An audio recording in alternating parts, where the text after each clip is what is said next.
Hello viewers, কেমন আছো সবাই? আশা করছি সবাই ভালো আছো।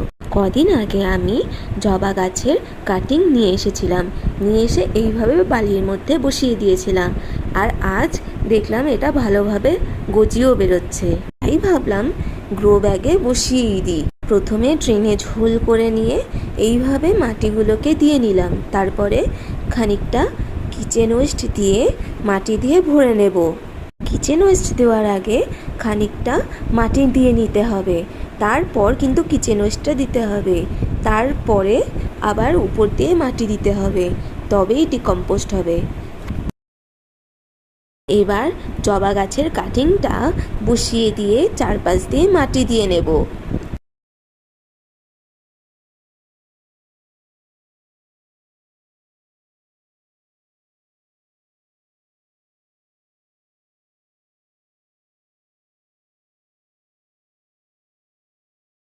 এইখানে বসিয়ে নেওয়ার পর আমি ভালো করে জল দিয়ে নেব। আমার এই ভিডিওটা তোমাদের কেমন লাগলো অবশ্যই জানিও, সাথে লাইক আর সাবস্ক্রাইব করতেও ভুলবেন না। টাটা, রাধে রাধে।